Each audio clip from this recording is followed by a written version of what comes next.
आरवने आधी जाणाऱ्या ट्रककडे बघितलं आणि मग पायलकडे पाहिलं, जी घाबरलेल्या नजरेने त्याच्याकडे बघत होती.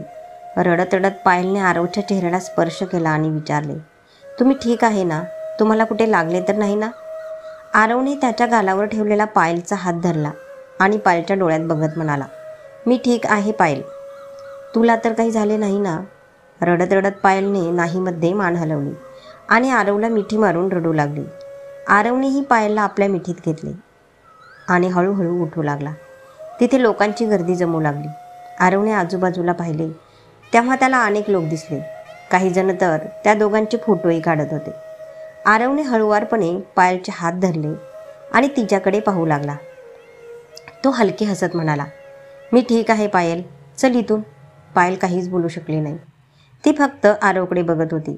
लोकांकडे बघत आरव पायलला धरून उभा राहिला आणि त्याच्या गाडीकडे जाऊ लागला.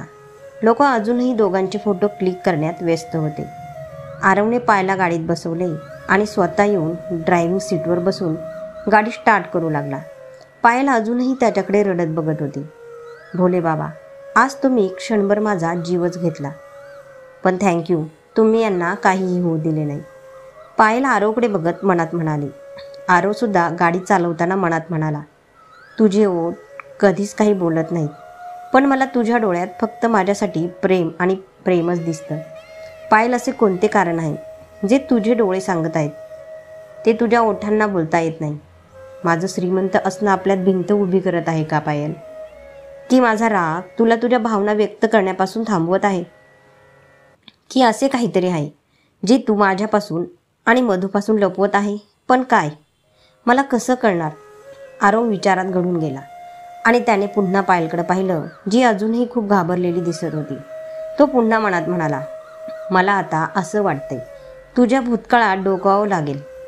मला मधूशी बोलायचं आहे आजच, पण मधूशी बोलण्याआधी मला एक प्रयत्न करायचा आहे, तुझ्या इतकं जवळ येण्याचा की तू मला तुझ्या दुःखाचा वाटेकरी करशील.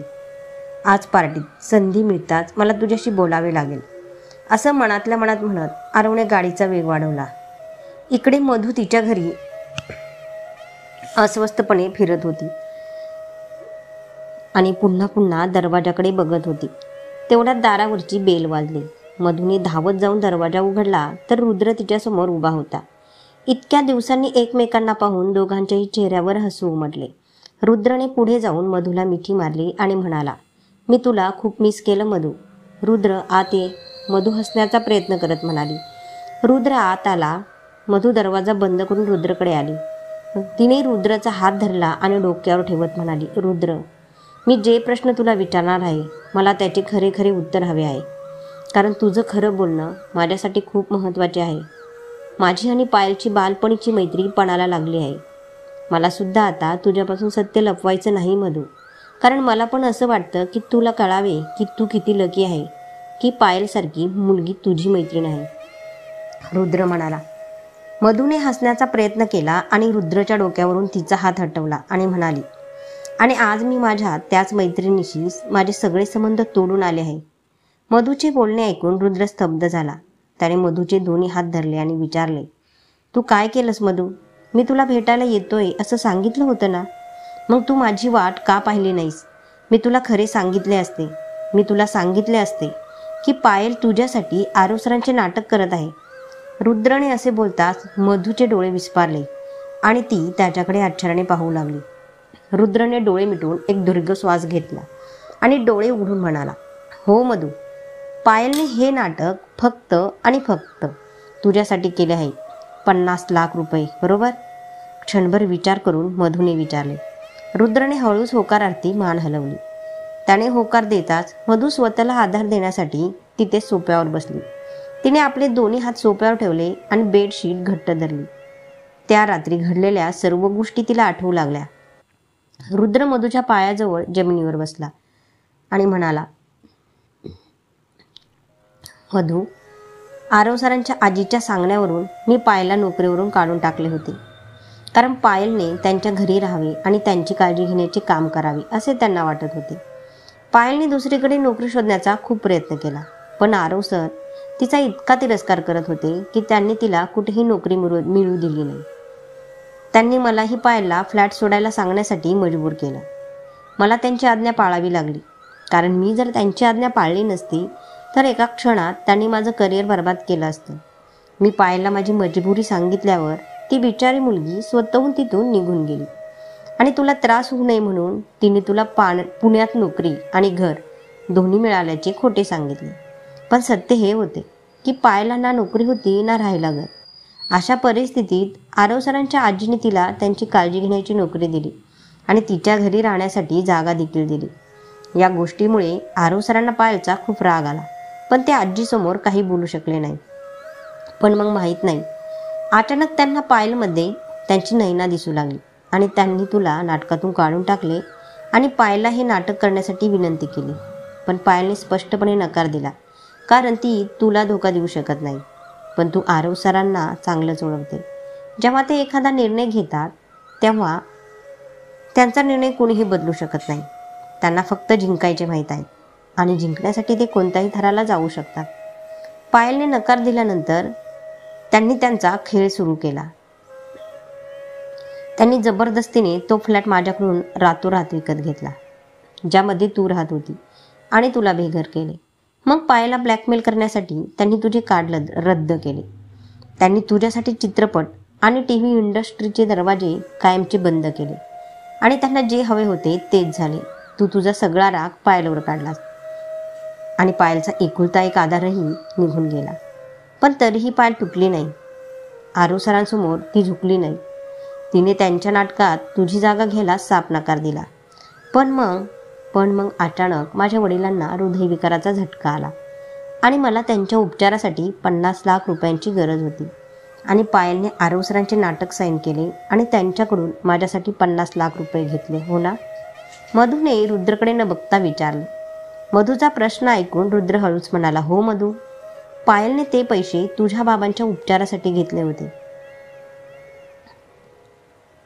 त्या रात्री कुठूनही पैशाची व्यवस्था न झाल्याने आरव सरांच्या घरी पोहोचून त्यांच्यासमोर एक आट ठेवली की ती आत्ता लगेच त्यांच्या नाटकासाठी सही करायला तयार आहे, पण त्या बदल्यात तिला 50 लाख रुपये हवे आहेत, तेही लगेच. आरव सरांनी तिला कोणताही प्रश्न न विचारता पैसे तिच्या खात्यात ट्रान्स्फर केले, जे मी तुला एक ट्रस्ट मदत करते असल्याचे सांगून दिले. पायलने मला तुला काहीही सांगण्यास मनाई केली होती, कारण तिला चांगलंच माहीत होतं या नाटकामुळे तिचा भूतकाळ तिच्यासमोर पुन्हा येऊ शकतो. मी त्याला हे नाटक कधीच करू देणार नाही. या भीतीपोटी तिने माझ्यापासून सत्य लपवून ठेवलं. माझ्या बाबांचा जीव वाचवण्यासाठी तिने तिचा जीव पणाला लावला. हे सगळं म्हणत मधूच्या डोळ्यातून अश्रू वाहू लागले. रुद्र तिच्याकडे आश्चर्याने पाहू लागला. त्याने मधूच्या खांद्यावर हात ठेवला आणि विचारले, मधू, पायलच्या भूतकाळात असे काय झाले की तिने हे नाटक करताच तिचा जीव धोक्यात येईल? राजदीप, मधू रुद्रकडे न बघता म्हणाली. रुद्र तिच्याकडे बघू लागला. क्षणभर विचार करून त्याने विचारले, राजदीप, कोण आहे हा राजदीप? मधू रागाने उभी राहिली आणि म्हणाली, राजदीप पायलच्या आयुष्यातील ती काळी सावली आहे, ज्याच्यामुळे आजही तिचे आयुष्य अंधारात आहे. रुद्र, मधूला काय म्हणायचे आहे ते रुद्रला समजले नाही. पायलने त्याच्याकडे वळून बघितले आणि मग त्याला राजदीपबद्दल सर्व काही सांगू लागले. इकडे आरव अजूनही गाडी चालवत होता. पायलने आरवकडे बघितले आणि मनात म्हणाली, दीदीने जे सांगितले ते खरे असेल पायल, तर तू सर्व काही आरव सरांना सांग आणि निर्णय त्यांच्यावर सोड. एक काम करते, आत्ताच यांना राजदीपबद्दल सर्व काही सांगते. पायल आरवला सगळं सांगण्यासाठी काहीतरी बोलणार होती, पण अचानक ती थांबली आणि मनात म्हणाली, काय करत आहेस पायल? यावेळी तू त्यांना काहीही सांगू नको. हे नाटक लाईव्ह होईपर्यंत तुला वाट पाहावी लागेल, कारण जर तू त्यांना सत्य सांगितले आणि त्यांचे तुझ्यावर खरंच प्रेम असेल तर त्यांचे लक्ष त्यांच्या कामावरून राजदीपकडे वळण्याची शक्यता आहे. ते त्याला शोधून शिक्षा व्हावी यासाठी प्रयत्न करतील आणि असे झाल्यास आरव सरांचे मोठे नुकसान होईल. अर्जुन शेखावतकडून बदला घेण्यासाठी त्यांचा चित्रपट प्रदर्शित होण्यापूर्वी हे नाटक लाईव्ह करायचे आहे. जर हे नाटक वेळेवर झाले नाही तर अर्जुन शेखावत आरव सरांना पराभूत करण्यात यशस्वी होईल आणि आरव सर हे कधीही सहन करू शकणार नाही. नाही पायल, तू तुझ्या स्वार्थासाठी आरव सरांना वेदना देऊ शकत नाही. फक्त 15 दिवसांची गोष्ट आहे. थांब, हे नाटक नीट लाईव्ह यायला हवं. त्यानंतर तू तुझ्या आयुष्याचे पुस्तक त्यांच्यासमोर उघड आणि मग मधूला सत्य सांग आणि तिचीही माफी माग. मग तुझ्या आयुष्यात सर्व काही ठीक होईल. पायल हा सर्व विचार करत होती तेव्हा आरवने त्याची गाडी एका हॉटेलबाहेर थांबवली. पायलला धक्काच बसला. आरवने गाडीतून बाहेर येऊन पायलच्या बाजूचा दरवाजा उघडला आणि तिच्या दिशेने हात पुढे केला. पायलने तिचा सीट बेल्ट उघडला आणि आरवचा हात धरून त्याच्या डोळ्यात बघत गाडीतून बाहेर आली. बाहेर येताच दोघेही एकमेकांकडे पाहू लागले. आरवने गार्डला इशारा करून बोलावून घेतले आणि गाडीची चावी दिली आणि पायलला म्हणाला, ये पायल. पायलने त्याला काही प्रश्न विचारला नाही आणि शांतपणे त्याचा हात धरून हॉटेलच्या आत जाऊ लागली. ते आत जातात राजदीपने त्याची गाडी तिथेच थांबवली आणि फोनवर बोलत आत जायला सुरुवात केली. गेल्या 1.5 महिन्यात ती भित्री गिलहरी कोणत्या वेळात लपली आहे हे तुम्ही लोक शोधू शकले नाहीत. काय करीत आहात तुम्ही? आम्ही तिचा शोध घेत आहोत बॉस. आम्ही पुण्यात सर्वत्र पायलचा शोध घेतला पण तिचा पत्ता लागला नाही आणि आम्ही रुद्रच्या कर्मचाऱ्यांकडून पायलबद्दल जाणून घेण्याचाही प्रयत्न केला पण त्यांना पायलबद्दल काहीच माहीत नाही. त्यांचं म्हणणं आहे की रुद्रने तिला खूप आधी कामावरून काढून टाकलं होतं आणि आता ती कुठे आहे कोणाला माहीत नाही. आणि पायलची ती फ्रेंड मधू मुंबईला आली आहे पण तिने पायलशी संपर्क साधला नाही. पण ती काही वेळापूर्वी आरव राठोडच्या घरी गेली होती. आरव राठोडने तिला एक फिल्म दिली आहे ज्याच्या शूटिंगसाठी आज ती पुण्याला जाणार होती आणि आम्हाला हे पण कळले आहे की पायलने खूप आधीच मधूचं घर सोडलं होतं. कदाचित आता मधूचे तिच्याशी काही कॉन्टॅक्ट नाही. जर तुम्ही म्हणत असाल तर त्या मुलीला उचलतो. पायलविषयी तिच्याकडून काही माहिती मिळेल. नाही, अशी चूक करू नका कारण मधू आरवच्या संपर्कात आहे. जर ती अचानक बेपत्ता झाली किंवा आपण तिला धमकी देऊन पायलबद्दल विचारले तर ही बातमी आरवच्या कानापर्यंत पोहोचण्याची शक्यता आहे आणि मला आरवला माझ्यावर थोडासाही संशय येऊ द्यायचा नाही. तुम्ही फक्त तिची फ्रेंड मधूवर लक्ष ठेवा. एक तीच आम्हाला पायलपर्यंत घेऊन जाऊ शकते. राजदीप असे बोलताच त्याचा माणूस म्हणाला, मला तुम्हाला आणखी एक गोष्ट सांगायची होती बॉस. आपल्या माणसांकडून कळलं की रुद्रही आज भारतात परतला आहे आणि येताच तो मधूच्या घरी तिला भेटायला गेला होता. ही तर आपल्यासाठी आनंदाची बातमी आहे. रुद्रवर लक्ष ठेवा. तोही आपल्याला पायलपर्यंत पोहोचू शकतो. पण हो, रुद्रला आपल्यावर संशय येऊ नये कारण तो आरवचा खूप खास आहे. त्यामुळे तुम्ही जे काही कराल ते अगदी जपून करा. समजलं? राजदीपने असे बोलून कॉल डिस्कनेक्ट केला आणि पुढे जाऊ लागला. इकडे जेव्हा मधूने रुद्रला पायलच्या भूतकाळाबद्दल सांगितले तेव्हा तोही आपले अश्रू आवरू शकला नाही आणि म्हणाला, माझा तरी विश्वासच बसत नाही मधू. ही छुईमुईशी दिसणारी पायल इतकी मजबूत आहे. इतकं सहन करूनही ती धैर्याने हसत हसत आयुष्य जगत आहे. तिच्या जागी दुसरे कुणी असते तर तिने आपले जीवन संपवले असते. मधू रुद्रला अडवत म्हणाली. रुद्र काहीच बोलू शकला नाही पण मधू पुन्हा बोलली, रुद्र, मला काहीही करून 50 लाख रुपयांची व्यवस्था करावी लागेल जेणेकरून ते पैसे मी आरव सरांना परत करू शकेन. मला हे नाटक लाईव्ह होण्यापासून थांबवावे लागेल रुद्र, कारण हे नाटक लाईव्ह आले तर तो राजदीप पायलपर्यंत पोहोचेल आणि आता मी त्याला पायला दुःख होऊ देणार नाही. मधू, आपण पैशाची व्यवस्था केली तरी हे नाटक नक्कीच लाईव्ह येईल कारण पायलने आरव सरांची ॲग्रीमेंट साईन केली आहे आणि ॲग्रीमेंटमध्ये काय काय क्लोज ॲड असतात हे तुझ्यापेक्षा चांगले कुणीही जाणू शकत नाही आणि पायलने कदाचित न वाचताच त्यावर सही केली असेल आणि तेही आरव सरांसोबत. रुद्र असे बोलताच मधू काळजीत पडली आणि विचार करू लागली. रुद्रने क्षणभर विचार केला आणि म्हणाला, मधू, आपल्याकडे एक मार्ग आहे. रुद्रने असे सांगताच मधूने त्याच्याकडे मोठ्या अपेक्षेने पाहिले. रुद्र उभा राहिला आणि म्हणाला, मधू, आपण आरव सरांना सगळं सांगायला हवं. मधू रागाने उभी राहिली आणि म्हणाली, त्या माणसाला सांगितले पाहिजे ज्या माणसामुळे माझ्या फ्रेंडचं आयुष्य पुन्हा नरक होण्याच्या उंबरठ्यावर बसले आहे आणि तू त्या माणसाला खरे सांगण्यास सांगत आहे. जर त्याला सत्य कळे तर तो पायलचा हात धरून तिला त्या हरामी राजदीपकडे सोडून येईल. तसेही त्या माणसाबद्दल सगळ्या जगाला माहिती आहे की तो एक सायको आहे. तू चुकीचे समजत आहे मधू. आरव सर स्वतःला दाखवतात तसे नाही. ते खूप चांगले व्यक्ती आहे. त्यांच्यासाठी हे नाटक त्यांच्या आयुष्यापेक्षा जास्त महत्त्वाचे आहे आणि हेच कारण होते की त्यांना त्यांची नैना एकदम परफेक्ट हवी होती. हेच कारण होते की त्यांनी तुला त्या नाटकातून काढले. आणि पायलला हे नाटक करायला मजबूर केले. रुद्रचे बोलणे ऐकून मधू काही बोलणारच होती तेव्हा रुद्र म्हणाला, त्यांच्याच सांगण्यावरून तुला हा चित्रपट मिळाला आहे. रुद्रने असे सांगताच मधूचे डोळे उघडेच्या उघडे राहिले.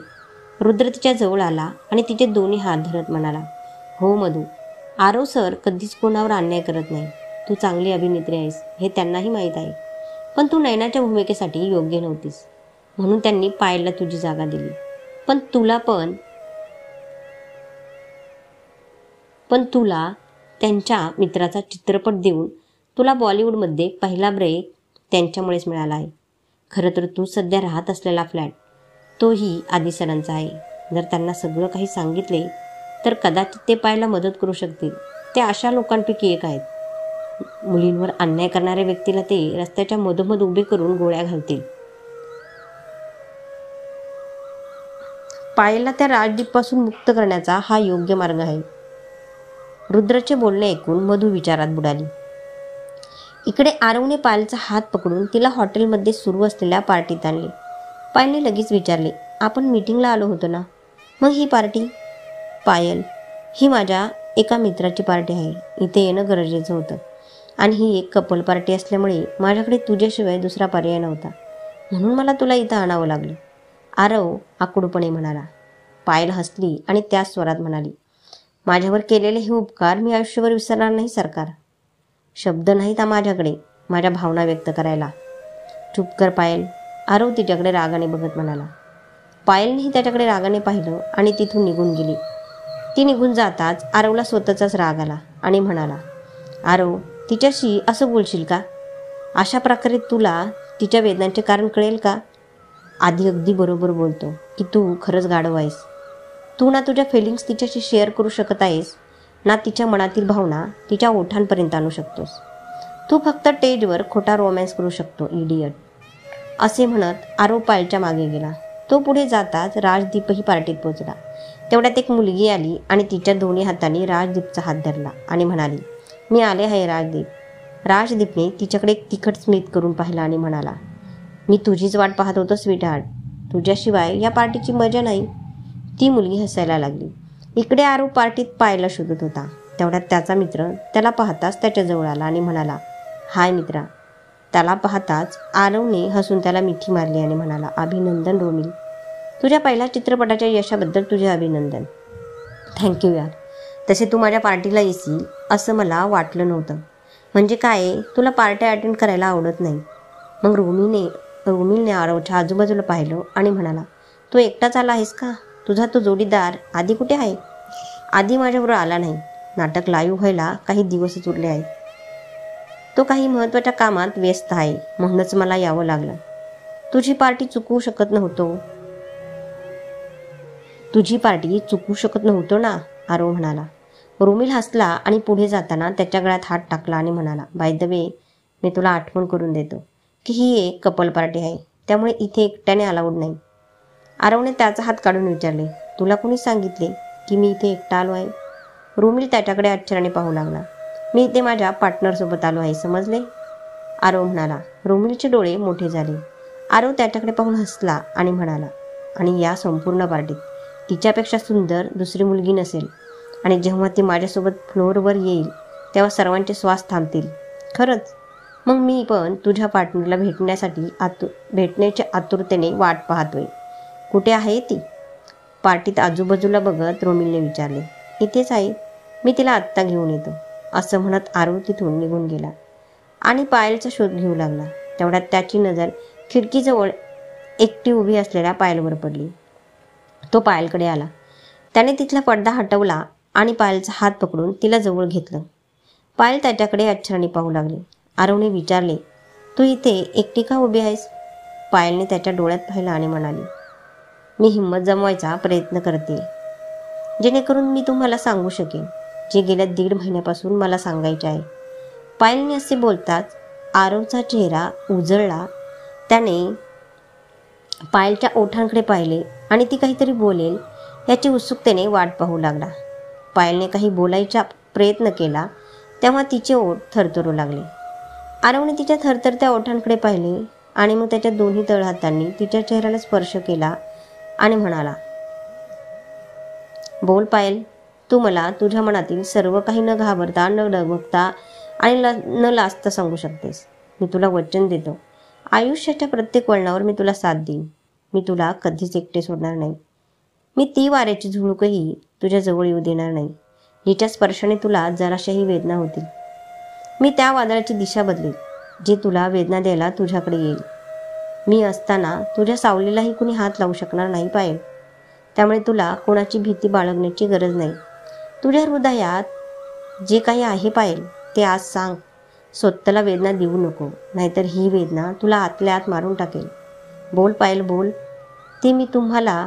पायल थरथरत्या ओठांनी इतकंच बोलून थांबली.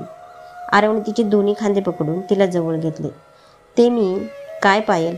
आरवने विचारले. ते मी तुमच्यावर खूप, असे बोलून पायल पुन्हा गप्प झाली. आरव तिच्याकडे एकटक पाहू लागला आणि पायल त्याच्याकडे. तेव्हा आरव म्हणाला, पायल, आज आपल्याला आपल्या भावना व्यक्त करण्याचा क्षण मिळाला आहे. कोणास ठाऊक, कदाचित ही वेळ पुन्हा भेटू शकणार नाही. म्हणून तुझ्या डोळ्यांनी बोलायचं थांबव आणि तुझ्या हृदयात जे आहे ते तुझ्या ओठांनी बोल. पायल, बोल, प्लीज बोल. मी तुमच्याशिवाय जगू शकत नाही आरव, कारण मी तुमच्यावर खूप प्रेम करते, पायल म्हणाली. आरवने पायलकडून तिच्या प्रेमाची कबुली ऐकताच त्याच्यासाठी जणू वेळच तिथे थांबली आणि तो तिच्याकडे मोठ्या प्रेमाने पाहू लागला, पण काहीच बोलू शकला नाही. पायलने जरा काळजीत पडून विचारले, तुम्ही काही बोलणार नाही की असेच माझ्याकडे बघत राहणार? आय लव्ह यू पायल, आरव पायलच्या डोळ्यात बघत म्हणाला. कशी प्रतिक्रिया द्यावी हे पायलला समजत नव्हते. तिने लाजून नजर खाली केली.